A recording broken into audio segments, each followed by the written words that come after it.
Siz şöyle bir şeye inanırsanız bizim insanları kazanmamız lazım. Bizim insanları kazanmamız lazım diyelim. Böyle bir şeye inandınız. Ve dediniz ki Allah Azze ve Celle işte bizi davetçi kılmış, insanları davet edin demiş, daveti Müslümanlara farz kılmış ilahiri. Çok güzel. Bundan yana hiçbir sorunumuz yok. Öyleyse bizim bütün insanlığı kazanmamız lazım. Buradan böyle bir sonuç çıkarırsanız Allah'ın bütün kitabını tahrif etmeye başlarsınız. Nasıl tahrif edersiniz?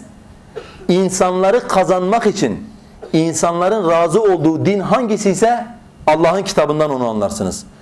Allah size insanları kazanmayı farz kılmamış. Allah size insanlara tebliğ etmeyi farz kılmıştır. Siz Allah'ın tebliğ etmeyi farz kıldığını evirip çevirip Allah bize insanları kazanmayı farz kıldı diye yanlış anlarsanız ondan sonra Allah Azze ve Celle'nin bütün kitabını da beraberinde yanlış anlıyorsunuz. Öyle peygamberler gelmiş ki insanların hiçbir tanesini kazanamamışlar. Allah Azze ve Celle Nuh Aleyhisselam için demiyor mu? 950 senenin neticesi ne? وَمَا آمَنَ مَعَهُ اِلَّا قَلِيلٌ. Çok az insan müstesna, Nuh'a hiç kimse iman etmedi diyor Allah Azze ve Celle. Çok az insan müstesna. Nuh'a hiç kimse iman etmedi diyor Allah. Peygamberimiz gökyüzüyle ilgili, gaybla ilgili bir şeyi bize haber verirken ne diyor? Peygamber gördüm, yanında bir topluluk vardı. 3 kişi 9 kişi arası bir topluluk vardı. Peygamber gördüm, yanında bir adam veya 2 adam vardı. Peygamber gördüm, yanında hiç kimse yoktu diyor. Yani bütün davetini yapmasına rağmen Allah Azze ve Celle ona ittiba eden tek bir tane bile adam kılmamış. Siz eğer insanları kazanmaya mecbur olduğunuza inanırsanız kardeşler, bunu unutmayın. Allah'ın kitabındaki birçok ayeti inkar edip, hani kitabın bir kısmına iman edip, kitabın bir kısmını inkar etmeye başlarsınız. Bakın bu o kadar tehlikeli bir şey ki, bugün vakamızda çok fazla var olan bu. İnsanları nefret ettirmeyelim. İnsanları nefret ettirmeyelim, doğru, ama Allah'ın hudutlarının dışına çıkmadan. Yani Allah'ın dininde olmayan bir aşırılığı Allah'ın dinine nispet etmek suretiyle insanlara Allah'ın dininden nefret etmeyelim. Eyvallah, bu doğrudur.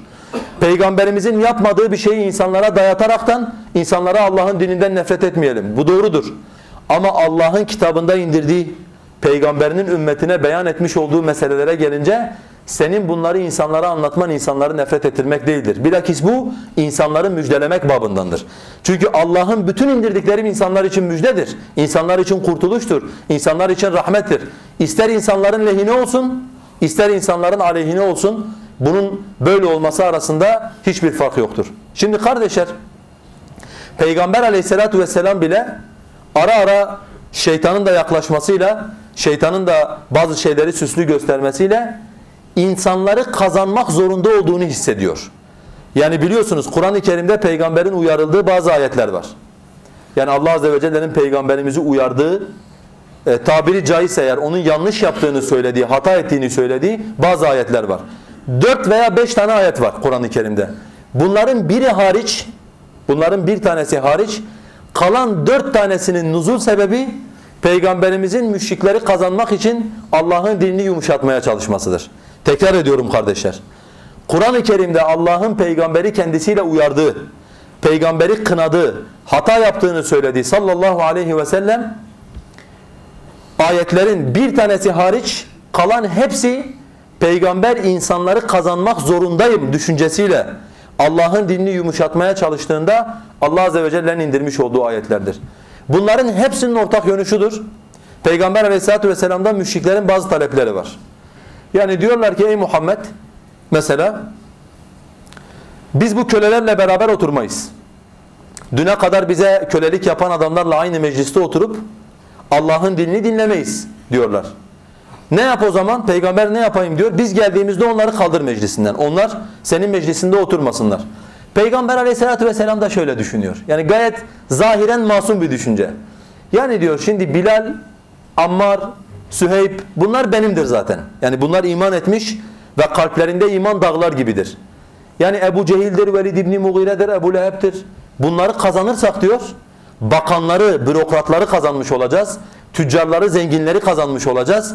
Ne yapayım diyor, en iyisi ben onlar geldiğinde bu köleleri kaldırayım. Onlara anlatayım, belki olur ya Allah Azze ve Celle onların kalbine İslam'ı sokar. Veya işte Bir tanesi peygamberimize geliyor, peygamberimizin omuzuna vuruyor. Bana bak ey Allah'ın Resulü. Allah Resulü diyor ki işte İbn-i Ümmü Mektum, yani kör bir sahabe. Hani bu zaten benimdir. Ama bu karşımdaki bir iman etse bu Müslümanlara faydalı olacak diyor. Yüzüne ekşitiyor ona. Hani başımdan git dercesine yüzüne ekşitip o müşrikle muamele ediyor. Veya müşrikler diyorlar ki ey Muhammed, sen bizim ilahlarımıza şöyle en son, yani gel ibadet et, kabul etmiyor. Bir sene sen, bir sene biz, kabul etmiyor. Dinimize sukut et, kabul etmiyor. En son diyorlar gel şöyle bizim ilahımıza bir elini sür. Yani Lata, Menata, Uzza'ya şöyle bir elini sür sadece. Hani ona bir meşruiyet vermiş ol diye. Peygamber Aleyhisselatü vesselam da Allahu alem düşünüyor. Yani diyor ki ne olur ki yani? Hani ben elimi sürsem dinden mi çıkarım? Sadece elimi süreceğim. Belki de Allah onların kalplerine İslam'ı sokacak. Bu Müslümanı başımdan def edeceğim. Belki Allah Velid İbni Mughire'nin kalbine imanı sokacak. Bu Bilal'i kaldıracağım meclisinden. Belki Ebu Cehil Müslüman olacak. Allah Azze ve Celle bunun üzerine şu ayet-i kerimeleri indiriyor. Abese ve tevella en câehu'l a'ma. Yüzünü çevirdi ve ekşitti kendisine ama, kör olan sahabe geldiği zaman. وَمَا يُدْرِيكَ لَعَلَّهُ يَزَّكَّ. Ne biliyorsun? Belki o aranacaktı. Yani sen ona anlat. Belki o faydalanacaktı, öbürü faydalanmayacaktı. Sen kimin faydalanacağını bilemezsin ey Muhammed diyor Allah Azze ve Celle. Sallallahu aleyhi ve sellem. Sen emrolunduğunu yap. Sen sadece emrolunduğunu yap. Başka bir yerde Allah Azze ve Celle ne diyor yine müşriklerin talebine? وَاصْبِرْ نَفْسَكَ مَعَ الَّذ۪ينَ يَدْعُونَ رَبَّهُمْ بِالْغَدَاتِ وَالْعَشِيِّ يُرِيدُونَ وَجْهَ. Rabbinin rızasını uman ve gece gündüz Rabbini zikreden insanlarla beraber sabret. Müşriklerin söyledikleri senin ayaklarını kaydırmasın. Sakın Müslümanları kendi meclislerinden kaydırma. Hele o elini sür dedikleri yer var ya, elini sür dedikleri yer. Orada Allah Azze ve Celle diyor ki Peygamber'e İsra suresinde وَلَوْلَا أَنْ ثَبَّتْنَاكَ لَقَدْ كِدْتَ تَرْكَنُوا اِلَيْهِمْ شَيْئًا قَلِيلًا. Ey Muhammed! Eğer biz seni sabit kılmamış olsaydık sen neredeyse onlara az bir şey meyledecektin. Az bir şey, fazla değil ha. Elini sürecek. وَاِذَا لَاَذَقْنَاكَ ضِعْفَ الْحَيَاتِ وَضِعْفَ الْمَمَاتِ. O zaman biz sana dünyanın ve ahiretin azabını kat kat tattıracaktık diyor Allah Azze ve Celle. Ve sen bize karşı bir yardımcı ve bir dost da bulamayacaktın diye. Bakın Peygamber Aleyhisselatü vesselam bile sallallahu aleyhi ve sellem Allah'ın hakkında hiçbir delil indirmediği bir kaideye inandığında, bir kaideye tabi olduğunda bu emirler, yani bu tehditlerle muhatap oldu Aleyhisselatü vesselam. Neydi bu? Benim insanları kazanmam lazım. Hayır. Senin insanları kazanman lazım değil dedi Allah. Sen kimseyi hidayet edemezsin çünkü. Sen kimsenin kalbinin anlattıklarından faydalanmasını sağlayamazsın. Senin vazifen tebliğ etmektir. Sen tebliğ et. Şimdi aynısı bugün bizim için de geçerlidir. Maalesef insanları kazanmaya şartlanmış olan insanlar, insanları ürküteceklerine inandıkları ayetleri ya hiç görmüyorlar, ya görüyorlar, tahrif ediyorlar veyahut da kesinlikle zikretmiyorlar meclislerinde. Niye? Çünkü benim bu toplumu kazanmam lazım. Toplum da bu ayetleri duyduğu zaman ürküyor bu ayetlerden. Öyleyse ne yapalım? Öyleyse bu ayetlerden yüz çevirelim diye. Onun için kardeşler siz, tekrar ediyorum, başa dönüyorum.